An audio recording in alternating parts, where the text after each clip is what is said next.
जित दूध दही का खाना वो सह हरियाणा। कहावत भले ही छोटी है, लेकिन इस हरियाणा ने दिल्ली को 3 मुख्यमंत्री दिए हैं। सबसे पहले सुषमा स्वराज, फिर अरविंद केजरीवाल और अब रेखा गुप्ता। जी हाँ, दिल्ली की नई सीएम रेखा गुप्ता भी हरियाणा से ही संबंध रखती है। एक एक करके सारी जानकारी देंगे, लेकिन उससे पहले रेखा गुप्ता की सीएम शपथ की ये वीडियो देखिए। मैं रेखा गुप्ता ईश्वर की शपथ लेती हूं कि मैं विधि द्वारा स्थापित भारत के संविधान के प्रति सच्ची श्रद्धा और निष्ठा रखूंगी। मैं भारत की प्रभुता और अखंडता अक्षुण्ण रखूंगी। मैं मुख्यमंत्री के रूप में अपने कर्तव्यों का श्रद्धापूर्वक और शुद्ध अंतःकरण से निर्वहन करूंगी तथा मैं भय या पक्षपात, अनुराग या द्वेष के बिना सभी प्रकार के लोगों के प्रति संविधान और विधि के अनुसार न्याय करूंगी। दिल्ली की नई मुख्यमंत्री रेखा गुप्ता जींद जिले के जुलाना कस्बे की बेटी हैं और भिवानी जिले के बौंद कस्बे की बहू हैं। दिल्ली में आज तक 4 महिला सीएम बनी हैं। इनमें से 2 सुषमा स्वराज और रेखा गुप्ता की जड़ें हरियाणा से जुड़ी हैं।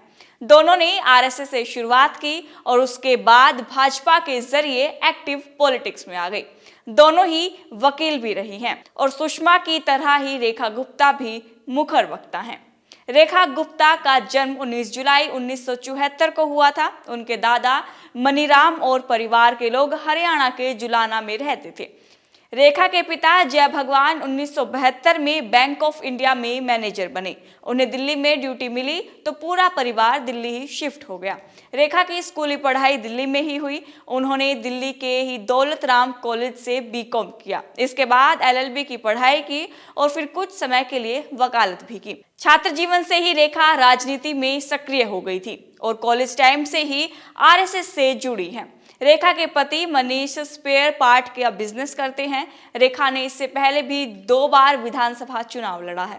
पहली बार वे 11,000 वोटों से हारी तो पिछली बार आपकी वंदना से 4500 वोटों से हारी थी, लेकिन इस बार वंदना को उन्होंने बड़े वोटों के अंतर से हराकर इतिहास रच दिया है। 50 साल की रेखा गुप्ता दिल्ली की 9वीं सीएम होंगी। जाते जाते ये भी बता दें कि आखिर भाजपा ने रेखा गुप्ता को ही क्यों चुना है। सबसे पहली वजह है रेखा गुप्ता को सीएम बनाकर जहां भाजपा ने महिलाओं को साधने की कोशिश की है। दूसरा, रेखा गुप्ता केजरीवाल की तरह ही वैश्य समुदाय से आती हैं और दिल्ली में वैश्य समुदाय व्यापार में होल्ड रखता है। ये हमेशा बीजेपी का कोर वोटर रहा है। तीसरा कारण है रेखा गुप्ता का लंबे समय से आरएसएस से जुड़ाव और चौथा कारण है परिवारवाद से परहेज, क्योंकि रेखा गुप्ता किसी राजनीतिक परिवार से संबंध नहीं रखती हैं। इनके अलावा और भी कई बड़े कारण हैं जिसकी वजह से भाजपा ने रेखा गुप्ता पर मोहर लगाई है। आपको क्या लगता है? कमेंट करके जरूर बताइएगा। देखते रहिए गरिमा टाइम्स। मेरा नाम है आरती जांगड़ा।